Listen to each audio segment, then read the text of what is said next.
Yeah, that's exactly right. Let's give you a look that you rarely see inside this room. It's actually as packed as I've ever seen it, with American and foreign press. You're all anticipating questions to this president. It's sort of the issue with Russia and its hacking will dominate the conversation. President Obama saying that the U.S. will respond to the Russian hacking at the time and place of its choosing. Also on the docket today, the topic of Syria. Lester? Are you going to pop up after the question? Yes, so many investigations going on, George, and the big question will be, if this retaliatory action comes, when will it be? Will it be after those reviews on the Hill and internally, or before the president has vowed some sort of retaliatory attack, or whether that is sanctions, we just don't know. That's going to be the focus of this press conference today. Certainly over the course of the past week or so, we've seen lots of back and forth between the White House and the Trump transition team over this issue of the alleged government hack by the Russian government. All right, everybody. Good afternoon. This is the most wonderful press conference of the year. I've got a list of who's been naughty and nice to call on, but let me first make a couple of quick points, and then I'll take your questions. Typically, I use this year-end press conference to review how far we've come over the course of the year. Today, understandably, I'm going to talk a little bit about how far we've come over the past 8 years. As I was preparing to take office, the unemployment rate was on its way to 10%. Today it's at 4.6%, the lowest in nearly a decade. We've seen the longest streak of job growth on record, and wages have grown faster over the past few years than at any time in the past 40. When I came into office, 44 million people were uninsured. Today we've covered more than 20 million of them. For the first time in our history, more than 90% of Americans are insured. In fact, yesterday was the biggest day ever for healthcare.gov. More than 670,000 Americans signed up to get covered, and more are signing up by the day. We've cut our dependence on foreign oil by more than half, doubled production of renewable energy, enacted the most sweeping reform since FDR to protect consumers and prevent a crisis on Wall Street from punishing Main Street ever again. None of these actions stifled growth as critics predicted. Instead, the stock market has nearly tripled. Since I signed Obamacare into law, our businesses have added more than 15 million new jobs. And the economy is undoubtedly more durable than it was in the days when we relied on oil from unstable nations and banks took risky bets with your money. Add it all up, and last year the poverty rate fell at the fastest rate in almost 50 years, while the median household income grew at the fastest rate on record. In fact, income gains were actually larger for households at the bottom and the middle than for those at the top.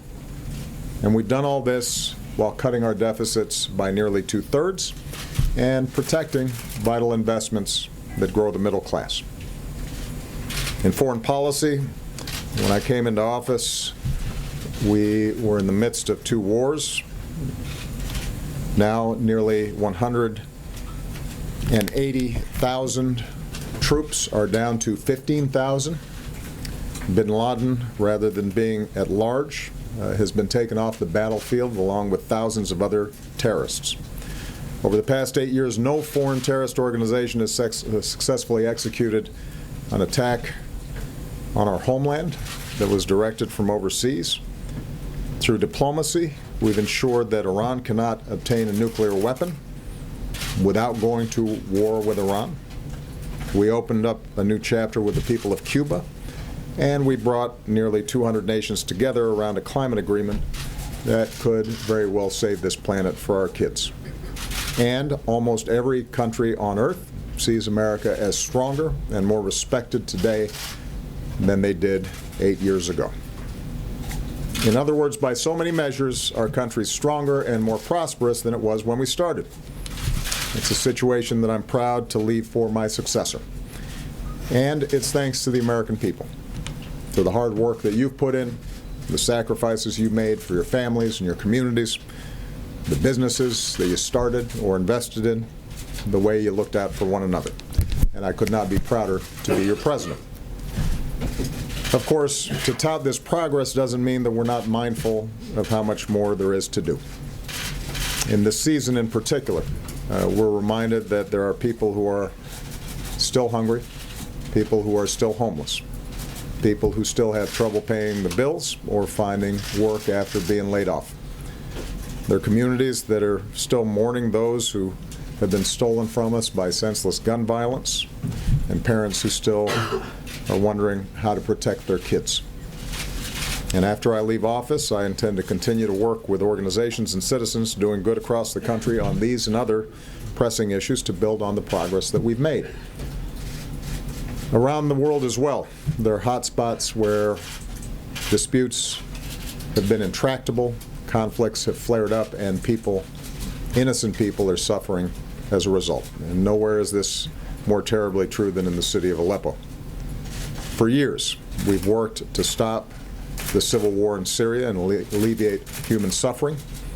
It has been one of the hardest issues that I've faced as president. The world, as we speak, is united in horror at the savage assault by the Syrian regime and its Russian and Iranian allies on the city of Aleppo. We have seen a deliberate strategy of surrounding, besieging, and starving innocent civilians. We've seen relentless targeting of humanitarian workers and medical personnel, entire neighborhoods reduced to rubble and dust. There are continuing reports of civilians being executed, and these are all horrific violations of international law. Responsibility for this brutality lies in one place alone, with the Assad regime and its allies, Russia and Iran, and this blood and these atrocities are on their hands. We all know what needs to happen. There needs to be an impartial international observer force in Aleppo that can help coordinate an orderly evacuation through safe corridors. There has to be full access for humanitarian aid, even as the United States continues to be the world's largest donor of humanitarian aid to the Syrian people. And beyond that, there needs to be a broader ceasefire that can serve as the basis for a political rather than a military solution. That's what the United States is going to continue to push for, both with our partners and through multilateral institutions like the UN. And regretfully, but unsurprisingly, Russia has repeatedly blocked the Security Council from taking action on these issues, so we're going to keep pressing the Security Council to help improve the delivery of humanitarian aid to those who are in such desperate need, and to ensure accountability, including continuing to monitor any potential use of chemical weapons in Syria. And we're going to work in the UN General Assembly as well, both on accountability and to advance a political settlement. Because it should be clear that although you may achieve tactical victories, over the long term, the Assad regime cannot slaughter its way to legitimacy. That's why we'll continue to press for a transition to a more representative government, and that's why the world must not avert our eyes to the terrible events that are unfolding. The Syrian regime and its Russian and Iranian allies are trying to obfuscate the truth. The world should not be fooled, and the world will not forget.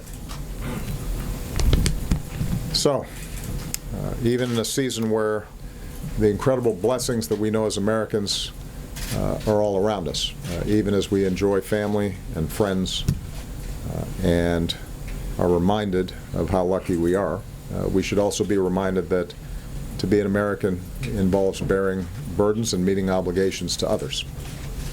American values and American ideals are what will lead the way to a safer and more prosperous 2017, both here and abroad. And by the way, few embody those values and ideals like our brave men and women in uniform and their families. So I just want to close by wishing all of them a very Merry Christmas and a Happy New Year. With that, I will take some questions, and I'm going to start with Josh Lederman of AP. Thank you, Mr. President. There's a perception that you're letting President Putin get away with interfering in the U.S. election, and that a response that nobody knows about or a look-back review just don't cut it. Are you prepared to call out President Putin by name for ordering this hacking? And do you agree with what Hillary Clinton now says, that the hacking was actually partially responsible for her loss? And is your administration's open quarreling with Trump and his team on this issue tarnishing the smooth transition of power that you have promised? Well, first of all, with respect to the transition, I think they would be the first to acknowledge that we have done everything we can to make sure that they are successful, as I promised, and that will continue. And it's just been a few days since I last talked to the President-elect about a whole range of transition issues. That cooperation is going to continue. There hasn't been a lot of squabbling. What we've simply said is the facts, which are that based on uniform intelligence assessments, the Russians were responsible for hacking the DNC, and that as a consequence, it is important for us to review all elements of that and make sure that we are preventing that kind of interference through cyber attacks in the future. That should be a bipartisan issue. That shouldn't be a partisan issue. And my hope is that the President-elect is going to similarly be concerned with making sure that we don't have potential foreign influence in our election process. I don't think any American wants that. And that shouldn't be a source of an argument. I think that part of the challenge is that it gets caught up in the carryover from election season. And I think it is very important for us to distinguish between the politics of the election and the need for us as a country, both from a national security perspective, but also in terms of the integrity of our election system and our democracy, to make sure that we don't create a political football here. Now, with respect to how this thing unfolded last year, let's just go through the facts pretty quickly. At the beginning of the summer, we're alerted to the possibility that the DNC has been hacked. And I immediately order law enforcement, as well as our intelligence teams, to find out everything about it, investigate it thoroughly, to brief the potential victims of this hacking, to brief on a bipartisan basis the leaders of both the House and the Senate and the relevant intelligence committees. And once we had clarity and certainty around what in fact had happened, we publicly announced that, in fact, Russia had hacked into the DNC. And at that time, we did not attribute motives or any interpretations of why they had done so. We didn't discuss what the effects of it might be. We simply let people know, the public know, just as we had let members of Congress know, that this had happened. And as a consequence, all of you wrote a lot of stories about both what had happened, and then you interpreted why that might have happened and what effect it was going to have on the election outcomes. We did not. And the reason we did not was because in this hyper-partisan atmosphere, at a time when my primary concern was making sure that the integrity of the election process was not in any way damaged, at a time when anything that was said by me or anybody in the White House would immediately be seen through a partisan lens, I wanted to make sure that everybody understood we were playing this thing straight, that we weren't trying to advantage one side or another, but what we were trying to do is let people know that this had taken place. And so if you started seeing effects on the election, if you were trying to measure why this was happening and how you should consume the information that was being leaked, that you might want to take this into account. And that's exactly how we should have handled it. Imagine if we'd done the opposite. It would have become immediately just one more political scrum. And part of the goal here was to make sure that we did not do the work of the leakers for them by raising more and more questions about the integrity of the election right before the election was taking place. At a time, by the way, when the president-elect himself was raising questions about the integrity of the election. And finally, I think it's worth pointing out that the information was already out. It was in the hands of WikiLeaks, so that was going to come out no matter what. What I was concerned about in particular was making sure that that wasn't compounded by potential hacking that could hamper vote counting, affect the actual election process itself. And so in early September, when I saw President Putin in China, I felt that the most effective way to ensure that that didn't happen was to talk to him directly and tell him to cut it out. There were going to be some serious consequences if he didn't. And in fact, we did not see further tampering of the election process, but the leaks through WikiLeaks had already occurred. So when I look back in terms of how we handled it, I think we handled it the way it should have been handled. We allowed law enforcement and the intelligence community to do its job without political influence. We briefed all relevant parties involved in terms of what was taking place. When we had a consensus around what had happened, we announced it, not through the White House, not through me, but rather through the intelligence communities that had actually carried out these investigations. And then we allowed you and the American public to make an assessment as to how to weigh that going into the election. And the truth is that there was nobody here who didn't have some sense of what kind of effect it might have. I'm finding it a little curious that everybody's suddenly acting surprised that this looked like it was disadvantaging Hillary Clinton, because you guys wrote about it every day.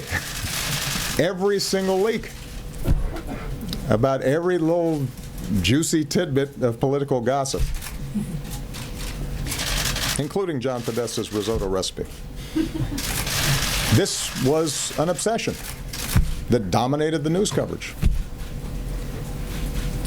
So I do think it's worth us reflecting how it is that a presidential election of such importance, of such moment, with so many big issues at stake and such a contrast between the candidates, came to be dominated by a bunch of these leaks.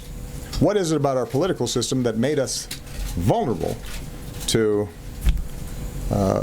these kinds of potential manipulations, which, as I've said publicly before, were not particularly sophisticated. This was not some elaborate, complicated espionage scheme. They hacked into some Democratic Party emails that contained pretty routine stuff, some of it embarrassing or uncomfortable, because I suspect that if any of us got our emails hacked into, there might be some things that we wouldn't want suddenly appearing on the front page of a newspaper or a telecast, even if there wasn't anything particularly illegal or controversial about it. And then it just took off. And that concerns me, and it should concern all of us. But the truth of the matter is that everybody had the information. It was out there, and we handled it the way we should have. Now, moving forward, I think there are a couple of issues that this raises. Number one is just the constant challenge that we are going to have with cybersecurity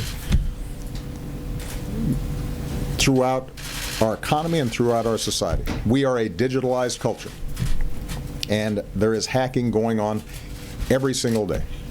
there's not a company, there's not a major organization, there's not a financial institution, there's not a branch of our government where somebody's not going to be fishing for something or trying to penetrate or put in a virus or malware.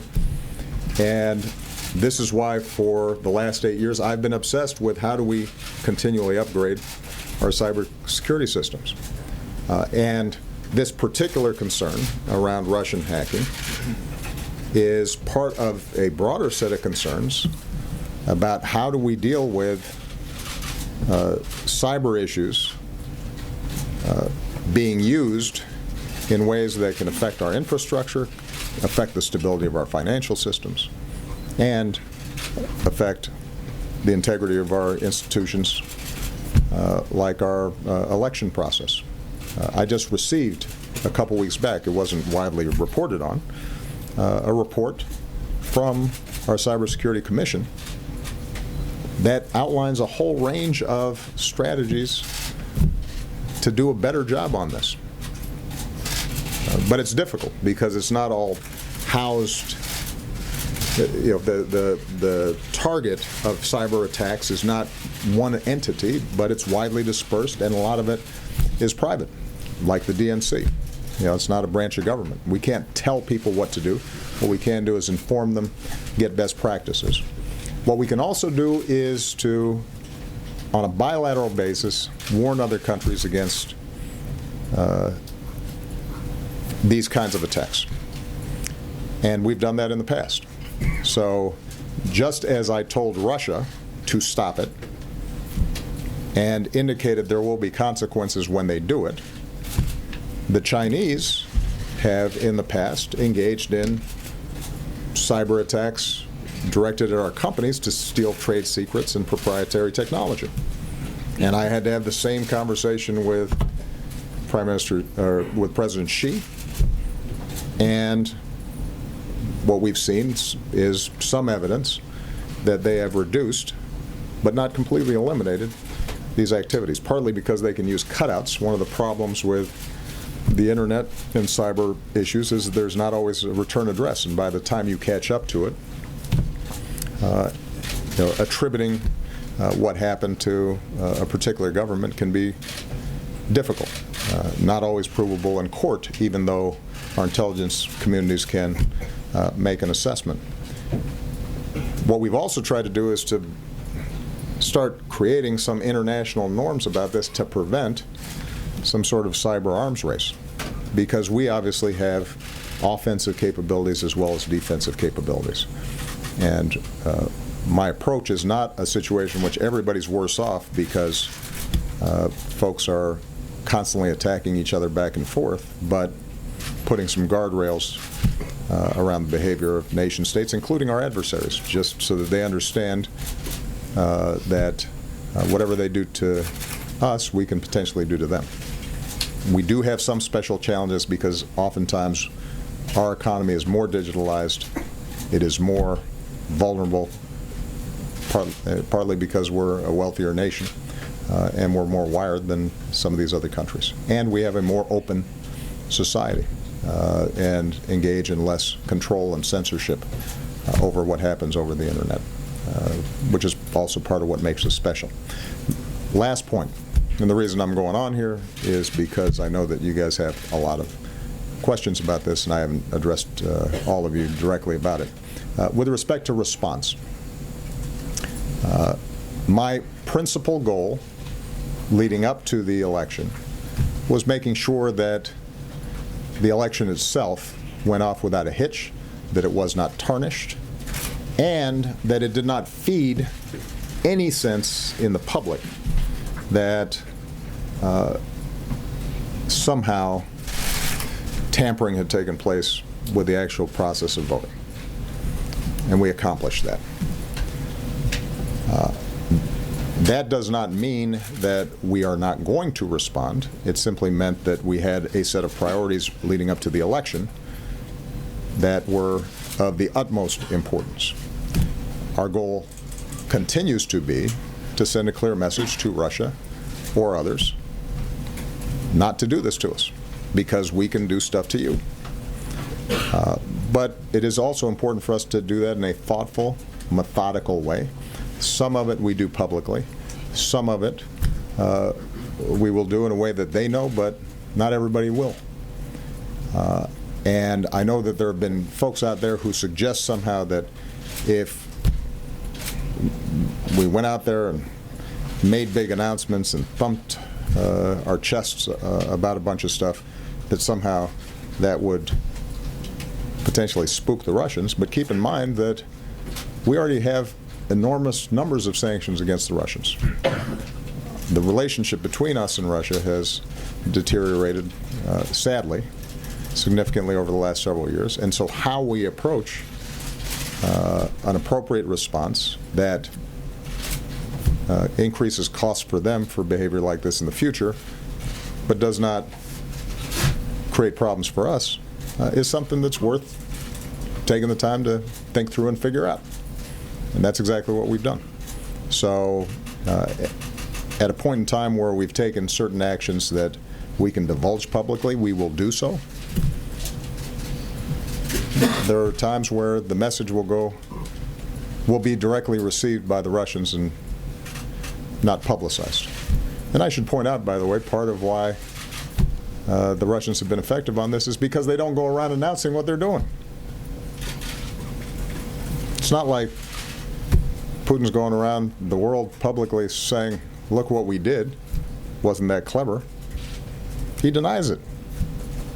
So the idea that somehow public shaming is going to be effective, I think doesn't read the thought process in Russia very well.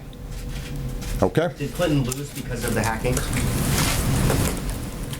I'm going to let all the political pundits in this town have a long discussion about what happened in the election. Now, it was a fascinating election, so I'm sure there are going to be a lot of books written about it. I've said what I think is important for the Democratic Party going forward, rather than try to parse every aspect of the election. And I've said before, I couldn't be prouder of Secretary Clinton, her outstanding service. I think she's worked tirelessly on behalf of the American people, and I don't think she was treated fairly during the election. I think the coverage of her and the issues was troubling. But having said that, what I've been most focused on, appropriate for the fact that I'm not going to be a politician in about, was it 32 days?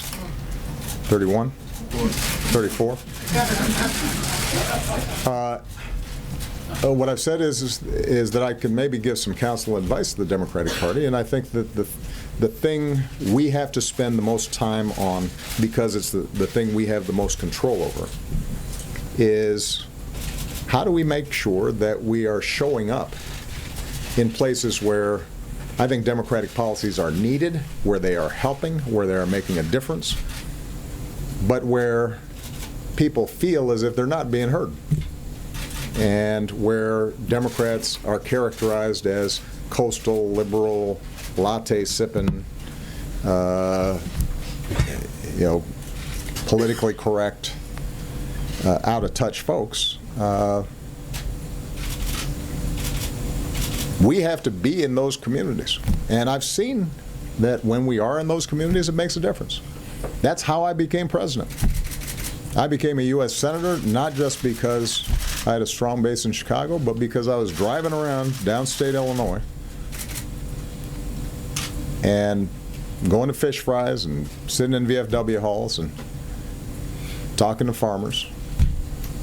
And I didn't win every one of their votes, but they got a sense of what I was talking about, what I cared about, that I was for working people, that I was for the middle class, that the reason I was interested in strengthening unions and raising the minimum wage and rebuilding our infrastructure and making sure that parents had decent child care and family leave was because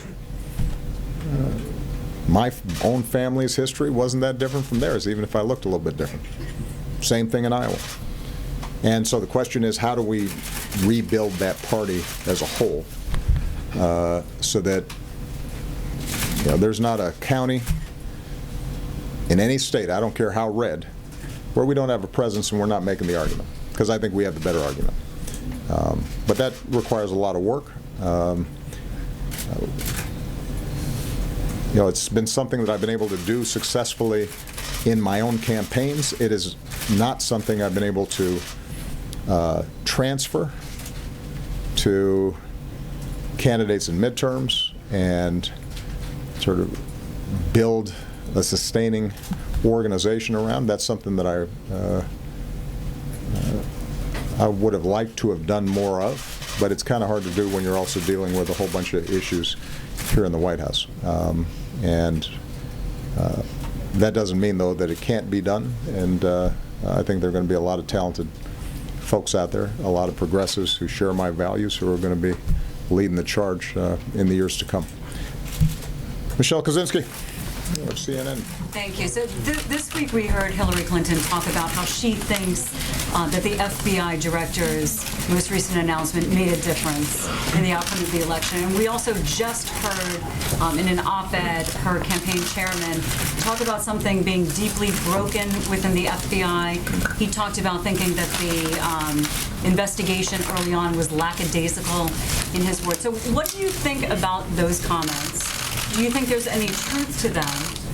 Do you think there's a danger there that they're calling into question the integrity of institutions in a similar way that Donald Trump's team has done? And the second part to that is that Donald Trump's team repeatedly, I guess, giving the indication that the investigation of the Russian hack as well as the retaliation might not be such a priority once he's in office. So what do you think the risk is there, and are you going to talk to him directly about some of those comments he made? Well, on the latter point, as I said before, the transition from election season to governance season is not always smooth. It's bumpy. There's still feelings that are raw out there. There are people who are still thinking about how things unfolded, and I get all that. But when Donald Trump takes the oath of office and is sworn as the 45th President of the United States, then he's got a different set of responsibilities and considerations. I've said this before, I think there is a sobering process when you walk into the Oval Office. I haven't shared previously private conversations I've had with the President-elect. I will say that they have been cordial and in some cases have involved me making some pretty specific suggestions about how to ensure that, regardless of our obvious deep disagreements about policy, maybe I can transmit some thoughts about maintaining the effectiveness, integrity, cohesion of the office, our various democratic institutions, and he's has listened. I can't say that he will end up implementing, but the conversations themselves have been cordial as opposed to defensive in any way. And I will always make myself available to him, just as previous presidents have made themselves available to me as issues come up. With respect to the FBI, I will tell you, I've had a chance to know a lot of FBI agents. I know Director Comey. They take their job seriously. They work really hard.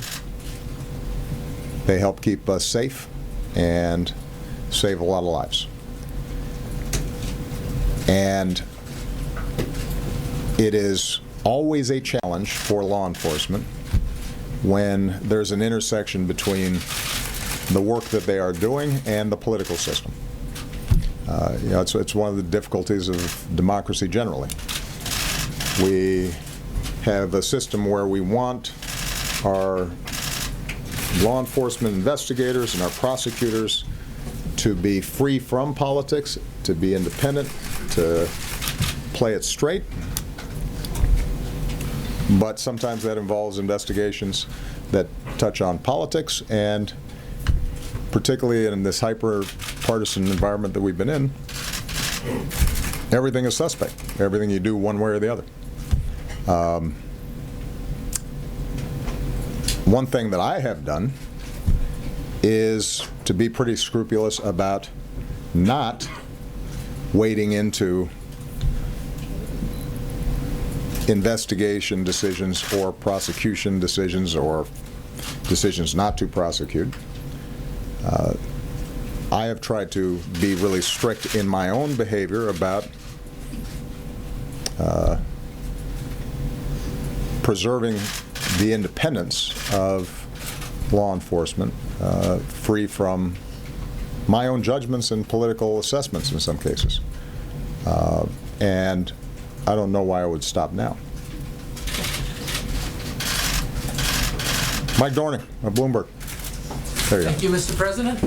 On Aleppo, your views that what happens there is the responsibility of the Russian government, the Iranian government, the Assad regime, and pretty well aired.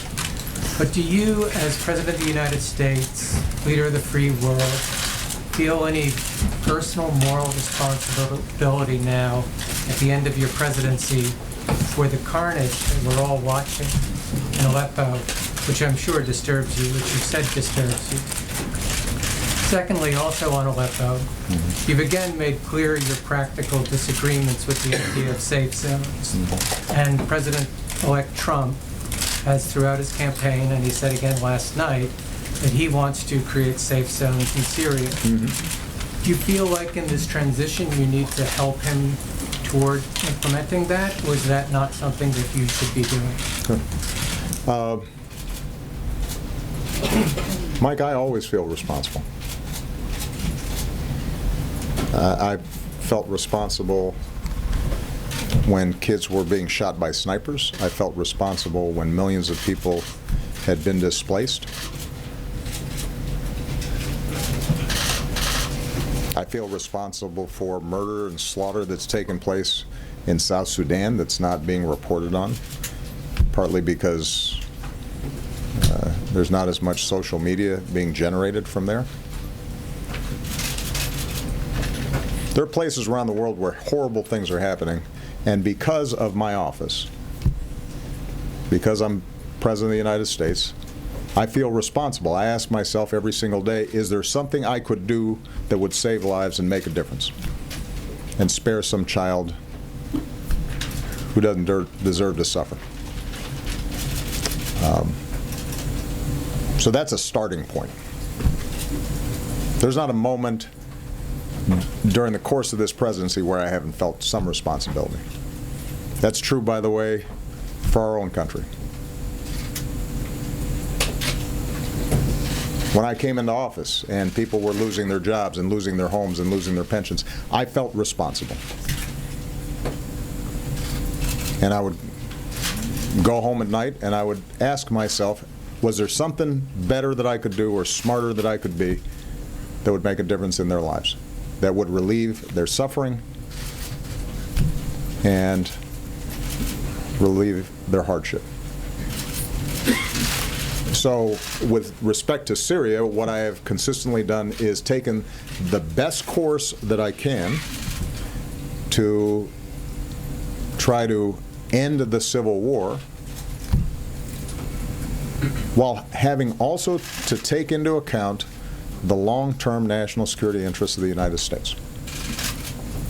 And throughout this process, based on hours of meetings, if you tallied it up, days or weeks of meetings, where we went through every option in painful detail with maps, and we had our military, and we had our aid agencies, and we had our diplomatic teams, and sometimes we'd bring in outsiders who were critics of ours. Whenever we went through it, the challenge was that short of putting large numbers of U.S. troops on the ground, uninvited,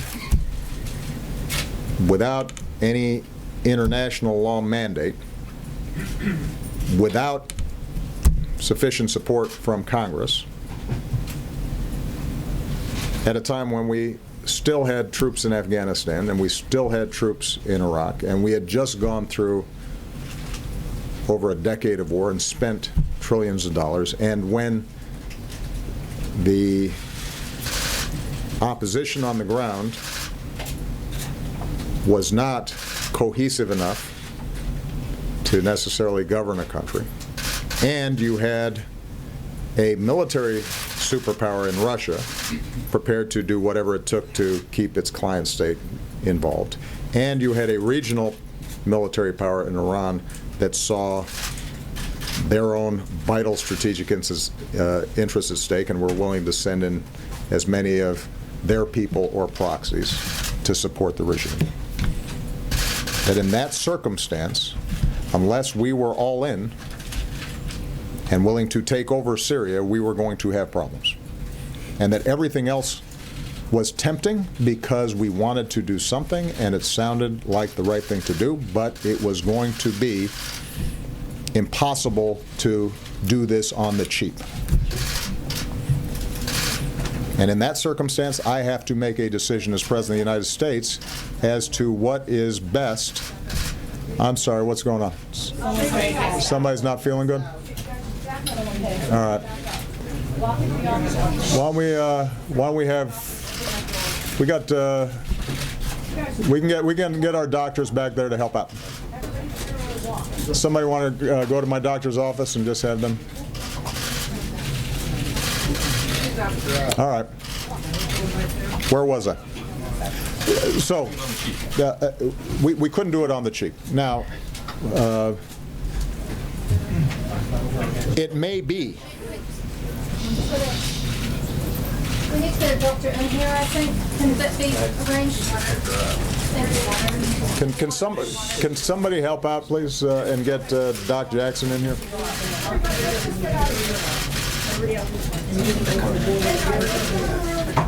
Guys, come on. What's going on? The door might be faster. The door.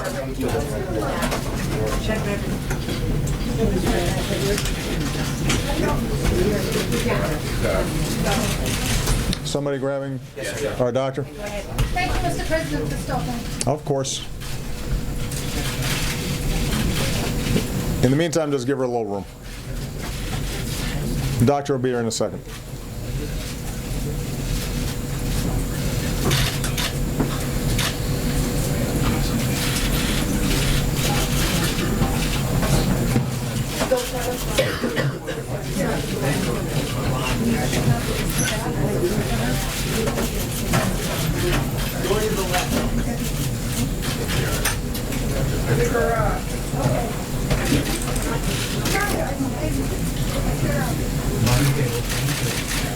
You guys know where the doctor's office is?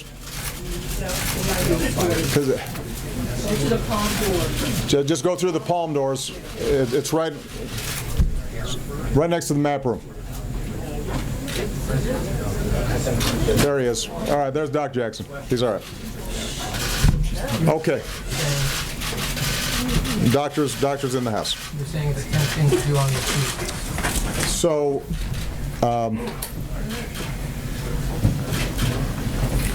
and I don't mean that. I mean that with all sincerity.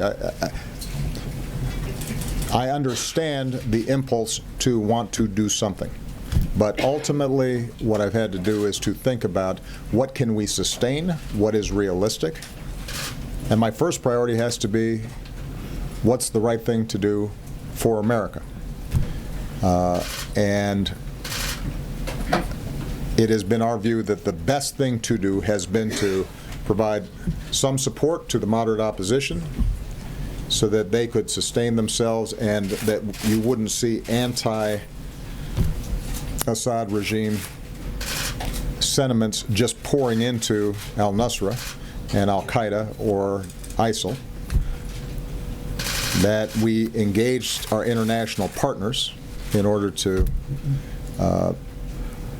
put pressure on all the parties involved and to try to resolve this through diplomatic and political means.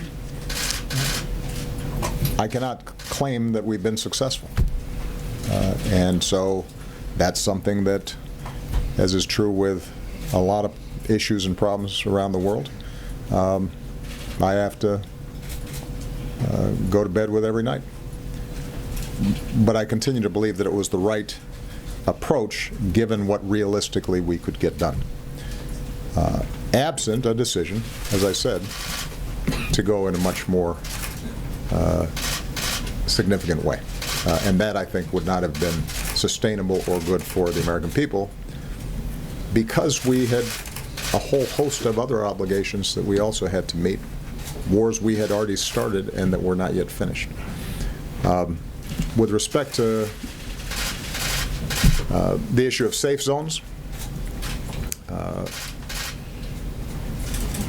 it is a continued problem, a continued challenge with safe zones is if you're setting up those zones on Syrian territory, then that requires some force that is willing to maintain that territory in the absence of consent from the Syrian government and now the Russians or the Iranians. So it may be that with Aleppo's tragic situation unfolding, that in the short term, if we can get more of the tens of thousands who are still trapped there out, that so long as the world's eyes are on them and they are feeling pressure, the regime and Russia concludes that they are willing to find some arrangement, perhaps in coordination with Turkey, whereby those people can be safe. Even that will probably be temporary, but at least it solves a short-term issue that's going to arise. Unfortunately, we're not even there yet, because right now we have Russians and Assad claiming that basically all the innocent civilians who were trapped in Aleppo are out, when international organizations, humanitarian organizations who know better and who are on the ground have said unequivocally that there's still tens of thousands who are trapped and prepared to leave under pretty much any conditions. And so right now our biggest priority is to continue to put pressure wherever we can to try to get them out. Okay? Notwithstanding, Mike, I can't have too much. Your objectives are well aired, but do you feel responsibility notwithstanding to move in that direction, or help President-elect Trump move in that direction? I will help President-elect Trump with any advice, counsel, information that we can provide, so that he, once he's sworn in, can make a decision. Between now and then, these are decisions that I have to make based on the consultations I have with our military and the people who've been working this every single day. Peter Alexander. Mr. President, thank you very much. Can you, given all the intelligence that we have now heard, assure the public that this was, once and for all, a free and fair election? And specifically on Russia, do you feel any obligation now, as they've been insisting that this isn't the case, to show the proof, as it were? They say put your money where your mouth is and declassify some of the intelligence, some of the evidence that exists.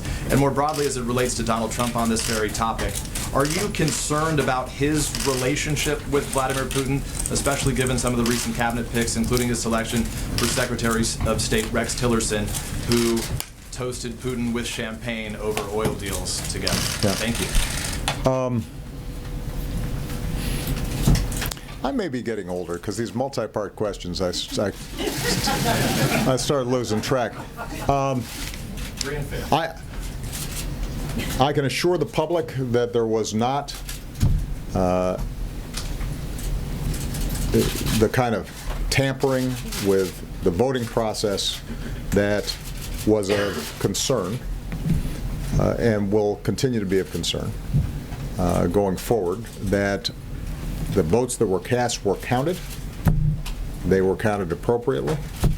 We have not seen evidence of machines being tampered with.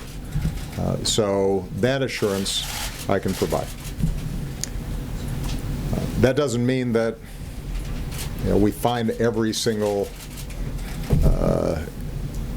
potential probe of every single voting machine all across the country. But we paid a lot of attention to it. We worked with state officials, et cetera. And we feel confident that that didn't occur and that the votes were cast and they were counted. So that's on that point. What was the second one? Second one was about declassification. Declassification. Look, we will provide evidence that we can safely provide that does not compromise sources and methods. But I'll be honest with you, when you're talking about cybersecurity, a lot of it is classified and we're not going to provide it because the way we catch folks is by knowing certain things about them that they may not want us to know, and if we're going to monitor this stuff effectively going forward, we don't want them to know that we know. So this is one of those situations where unless the American people genuinely think that the professionals in the CIA, the FBI, our entire intelligence infrastructure, many of whom, by the way, served in previous administrations and who are Republicans, are less trustworthy than the Russians, then people should pay attention to what our intelligence agencies say. This is part of what I meant when I said that we've got to think about what's happening to our political culture here. The Russians can't change us or significantly weaken us. They are a smaller country. They are a weaker country. Their economy doesn't produce anything that anybody wants to buy except oil and gas and arms. They don't innovate. But they can impact us if we lose track of who we are. They can impact us if we abandon our values.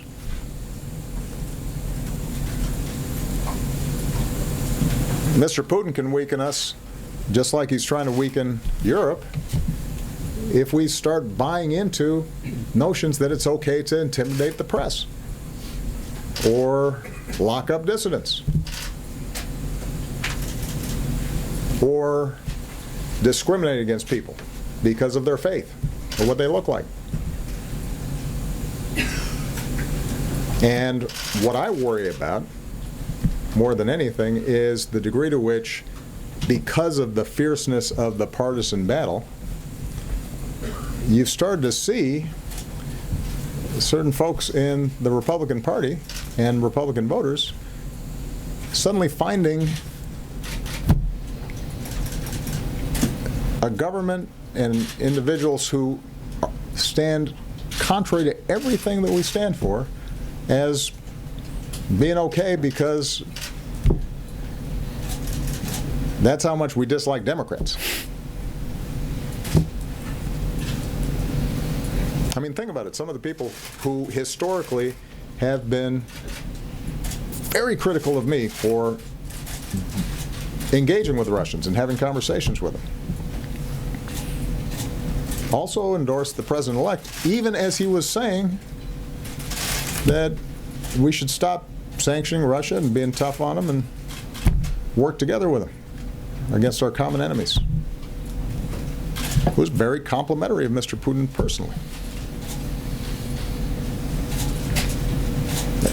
Yeah, that wasn't news. The president-elect during the campaign said so. And some folks who had made a career out of being anti-Russian didn't say anything about it. And then after the election, suddenly they're asking, well, why didn't you tell us that maybe the Russians were trying to help our candidate? Well, come on. There was a survey, some of you saw, where, now this is just one poll, but a pretty credible source, 37% of Republican voters approve of Putin. Over a third of Republican voters approve of Vladimir Putin, the former head of the KGB. Ronald Reagan would roll over in his grave. And how did that happen? It happened in part because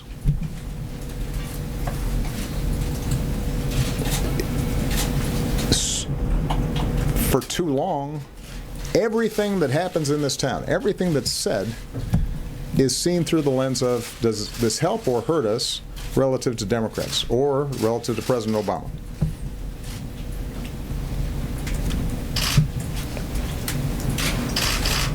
And unless that changes, we're going to continue to be vulnerable to foreign influence because we've lost track of what it is that we're about and what we stand for.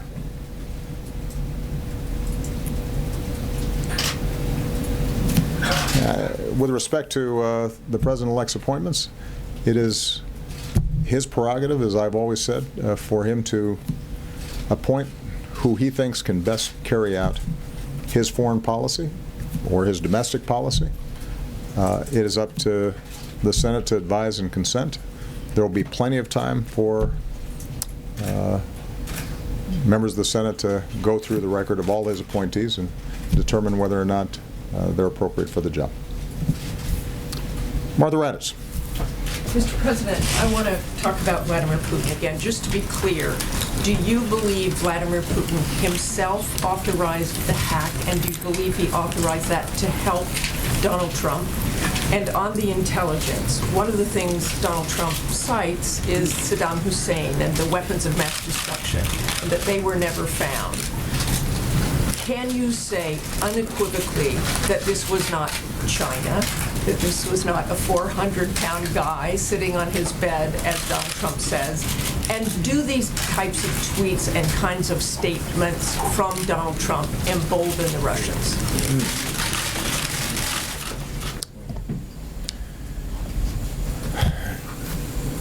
You know, when the report comes out before I leave office, that will have drawn together all the threads, and so I don't want to step on their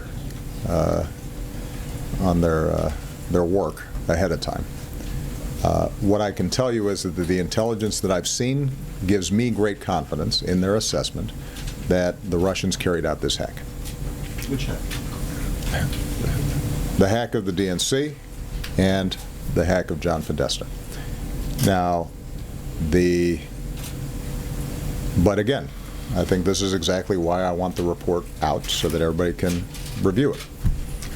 And this has been briefed, and the evidence in closed session has been provided on a bipartisan basis. Not just to me, it's been provided to the leaders of the House and the Senate and the chairman and ranking members of the relevant committees. And I think that what you've already seen is at least some of the folks who've seen the evidence don't dispute, I think, the basic assessment that the Russians carried this out.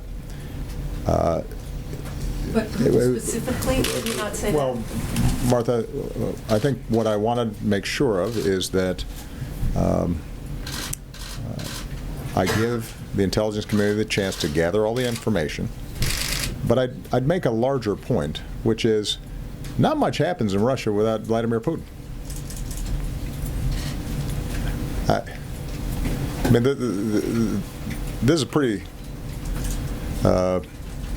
hierarchical operation. last I checked, there's not a lot of debate and democratic deliberation, particularly when it comes to policies directed at the United States. We have said, and I will confirm, that this happened at the highest levels of the Russian government, and I will let you make that determination as to whether there are high-level Russian officials who go off rogue and decide to tamper with the U.S. election process without Vladimir Putin knowing about it. So I wouldn't be wrong in saying the president thinks Vladimir Putin authorized that. Martha, I've given you what I'm going to give you. What was your second question? Do the tweets and do the statements by Donald Trump embolden Russia? As I said before, I think that the president-elect, is still in transition mode from campaign to governance. I think he hasn't gotten his whole team together yet. He still has campaign spokespersons sort of filling in and appearing on cable shows, and there's just a whole different attitude and vibe when you're not in power as when you're in power. So rather than me sort of characterize the appropriateness or inappropriateness of what he's doing at the moment, I think what we have to see is how will the president-elect operate and how will his team operate when they've been fully briefed on all these issues, they have their hands on all the levers of government, and they've got to start making decisions. One way I do believe that the president-elect can approach this that would be unifying is to say that we welcome a bipartisan, independent process that gives the American people an assurance not only that votes are counted properly, that the elections are fair and free, but that we have learned lessons about how internet propaganda from foreign countries can be released into the political bloodstream, and that we've got strategies to deal with it for the future. The more this can be nonpartisan, the better served the American people are going to be, which is why I made the point earlier. And I'm going to keep on repeating this point. Our vulnerability to Russia or any other foreign power is directly related to how divided, partisan, dysfunctional our political process is. That's the thing that makes us vulnerable. If fake news that's being released by some foreign government is almost identical to reports that are being issued through partisan news venues,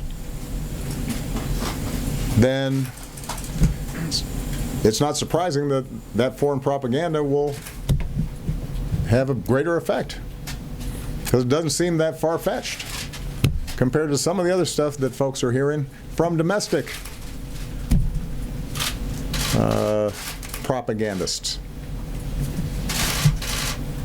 To the extent that our political dialogue is such where everything's under suspicion, everybody's corrupt, and everybody is doing things for partisan reasons, and all of our institutions are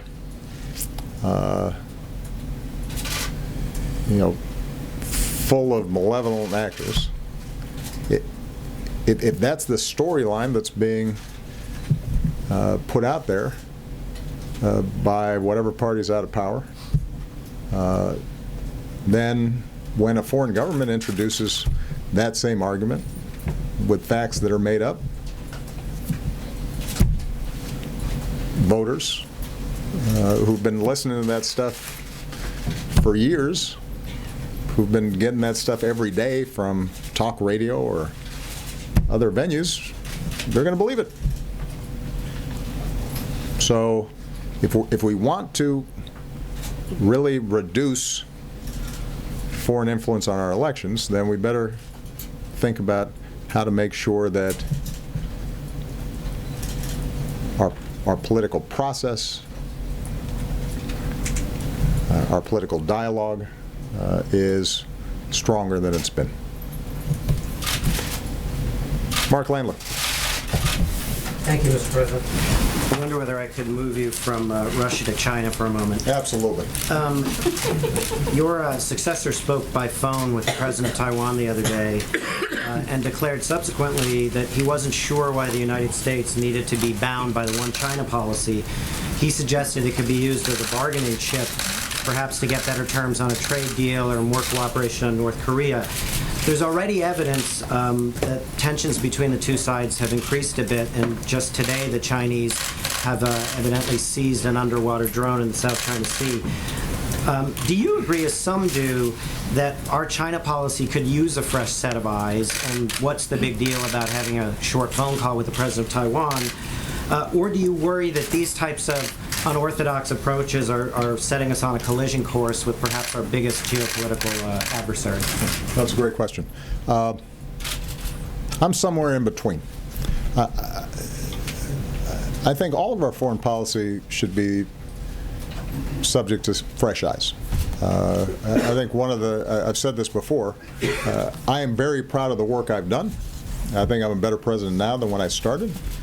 But you know, if you're here for 8 years in the bubble, you start seeing things a certain way, and you benefit from the democracy benefits. America benefits from some new perspectives, and I think it should be not just the prerogative, but the obligation of a new president to examine everything that's been done and see what makes sense and what doesn't. That's what I did when I came in, and I'm assuming any new president's going to undertake those same exercises. And given the importance of the relationship between the United States and China, given how much is at stake in terms of the world economy, national security, our presence in the Asia-Pacific, China's increasing role in international affairs, there's probably no bilateral relationship that carries more significance, and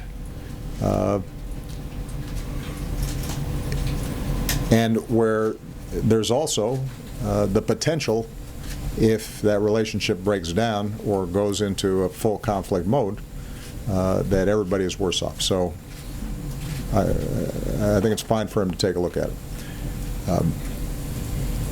What I've advised the president-elect is that across the board on foreign policy, you want to make sure that you're doing it in a systematic, deliberate, intentional way. And since there's only one president at a time, my advice to him has been that before he starts having a lot of interactions with foreign governments, other than the usual courtesy calls, that he should want to have his full team in place, that he should want his team to be fully briefed on what's gone on in the past and where the potential pitfalls may be, where the opportunities are, what we've learned from 8 years of experience, so that as he's then maybe taking foreign policy in a new direction, he's got all the information to make good decisions. And, by the way, that all of government is moving at the same time and singing from the same hymnal. And with respect to China, and let's just take the example of Taiwan, there has been a long-standing agreement, essentially, between China and the United States, and to some degree the Taiwanese, which is to not change the status quo. Taiwan operates differently than mainland China does. China views Taiwan as part of China, but recognizes that it has to approach Taiwan as an entity that has its own ways of doing things. The Taiwanese have agreed that as long as they're able to continue to function with some degree of autonomy, that they won't charge forward and declare independence. And that status quo, although not completely satisfactory to any of the parties involved, has kept the peace and allowed the Taiwanese to be a pretty successful and economy and a people who have a high degree of self-determination. But understand, for China, the issue of Taiwan is as important as anything on their docket. The idea of one China is at the heart of their conception as a nation. And so if you are going to upend this understanding, you have to have thought through what the consequences are, because the Chinese will not treat that the way they'll treat some other issues. They won't even treat it the way they treat issues around the South China Sea, where we've had a lot of tensions. This goes to the core of how they see themselves. And their reaction on this issue could end up being very significant. That doesn't mean that you have to adhere to everything that's been done in the past. It does mean that you got to think it through and have planned for potential reactions that they may engage in. All right, Isaac DeVere of Politico. Thank you, Mr. President. Two questions on where this all leaves us. First, what leaves us? Where my presidency leaves us? The election. It leaves us in a really good spot. Wow. If we make some good decisions going forward. Well, what do you say to the electors who are going to meet on Monday and are thinking of changing their votes? Do you think that they should be given an intelligence briefing about the Russian activity, or should they bear in mind everything you've said and is that already? Should votes be bound by the state votes as they've gone? And long term, do you think that there is a need for electoral college reform that would tie to the popular vote? Okay, that sounded like two, but that was all one. It was all one. Okay. You know the way this goes already. I love how these are. I've got two questions. Each one has 4 parts. On the Democratic Party, your labor secretary is running for to be the chair of the Democratic National Committee. Yeah. Is the vision that you've seen him putting forward what you think the party needs to be focused on? And what do you say to some of the complaints that say the future of the Democratic Party shouldn't be a continuation of some of your political approach?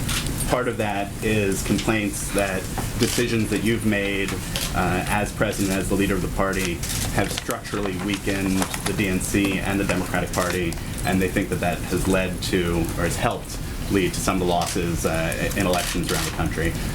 Do you regret any of those decisions? Okay. Those are my two. Good. I'll take the second one first and say that Tom Perez has been, I believe, one of the best secretaries of labor in our history. He is tireless. He is wicked smart. He has been able to work across the spectrum of, labor, business, activists. He's produced. I mean, if you look at his body of work on behalf of working people, what he's pushed for in terms of making sure that workers get a fair deal, decent wages, better benefits, that their safety is protected on the job. He has been extraordinary. Now, others who have declared are also my friends and are fine people as well. And the great thing is, I don't have a vote in this. So we'll let the process unfold. I don't think it's going to happen anytime soon. I described to you earlier what I think needs to happen, which is that the Democratic Party, whether that's entirely through the DNC or through a rebuilding of state parties or some other arrangement, has to work at the grassroots level, has to be present in all 50 states, has to have a presence in counties, has to think about message and how are we speaking directly to voters. I will say this, I'm not going to engage in too much punditry, but that I could not be prouder of the coalition that I put together in my each of my campaigns, because it was inclusive and it drew in people who normally weren't interested in politics and didn't participate. But I'd like to think, I think I can show that in those elections I always cast a broad net. I always said, first and foremost, we're Americans, that we have a common creed, that there's more that we share than divides us, and I want to talk to everybody and get a chance to get everybody's vote. I still believe what I said in 2004, which is this red state blue thing is a construct. Now, it is a construct that's gotten more and more powerful for a whole lot of reasons, from gerrymandering to big money to the way that the media is splintered, and so people are just watching what reinforces their existing biases as opposed to having to listen to different points of view. So there are all kinds of reasons for it. But outside of the realm of electoral politics, I still see people the way I saw them when I made that speech, full of contradictions, and there are some regional differences, but basically folks care about their families, they care about having meaningful work, they care about making sure their kids have more opportunity than they did, they want to be safe, they want to feel like things are fair, and whoever leads the DNC and any candidate with the Democratic brand going forward, I want them to feel as if they can reach out and find that common ground and speak to all of America, and that requires some organization. And you're right that, and I said this in my earlier remarks, that what I was able to do during my campaigns, I wasn't able to do during midterms. It's not that we didn't put in time and effort into it. I spent time and effort into it. But the coalition I put together didn't always turn out to be transferable. And the challenge is that some of that just has to do with the fact that when you're in the party in power and people are going through hard times like they were in 2010, they're going to punish to some degree the president's party, regardless of what organizational work is done. Some of it has to do with just some deep-standing traditional challenges for Democrats, like during off-year elections, the electorate's older, and we do better with a younger electorate.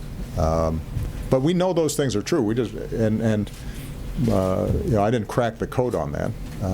And if other people have ideas about how to do that even better, I'm all for it. On with respect to the electors, I'm not going to wade into that issue because, again, it's the American people's job, and now the elector's job, to decide my successor. It is not my job to decide my successor. And I've provided people with a lot of information about what happened during the course of the election, but more importantly, the candidates themselves, I think, talked about their beliefs and their vision for America. The president-elect, I think, has been very explicit about what he cares about and what he believes in. So it's not in my hands now. It's up to them. What about long-term, about the Electoral College? Long-term, with respect to the Electoral College,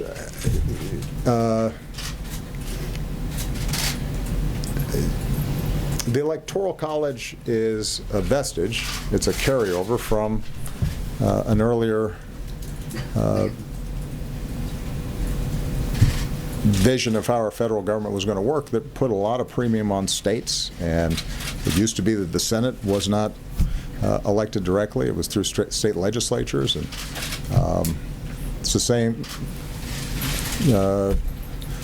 type of thinking that gives Wyoming 2 senators and with about 500,000 people, and California with 33 million get the same 2. So there are some structures in our political system, as envisioned by the founders, that sometimes are going to disadvantage Democrats. But the truth of the matter is that if we have a strong message, if we're speaking to what the American people care about, typically, the popular vote and the Electoral College vote will align. And I guess part of my overall message here as I leave for the holidays is that if we look for one explanation or one silver bullet or one easy fix for our politics, then we're probably going to be disappointed. There are just a lot of factors in what's happened, not just over the last few months, but over the last decade, that has made both politics and governance more challenging. And I think everybody has raised legitimate questions and legitimate concerns. I do hope that we all just take some time, take a breath. This is certainly what I'm going to advise Democrats, to just reflect a little bit more about how can we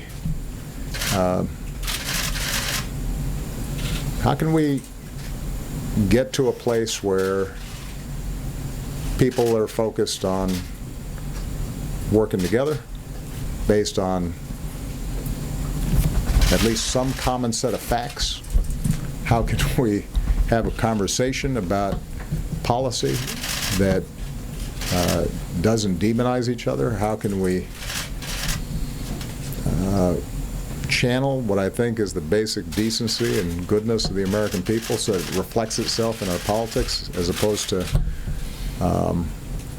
it being so polarized and so nasty that in some cases you have voters and elected officials who have more confidence and faith in a foreign adversary than they have in their neighbors. You know, and those go to some bigger issues. How is it that we have some voters or some elected officials who think that Michelle Obama's healthy eating initiative and school nutrition program is a greater threat to democracy than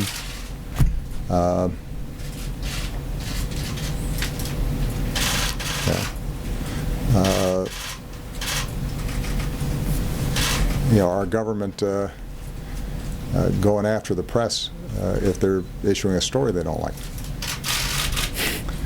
Right? I mean, that's an issue that I think, you know, we've got to wrestle with, and we will. You know, people have asked me how you feel after the election and so forth, and I say, well, look, this is a clarifying moment. It's a useful reminder that voting counts, politics counts.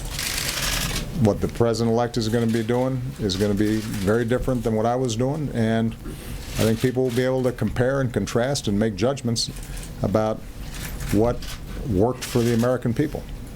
And I hope that, building off the progress we've made, that what the president-elect is proposing works. What I can say with confidence is that what we've done works.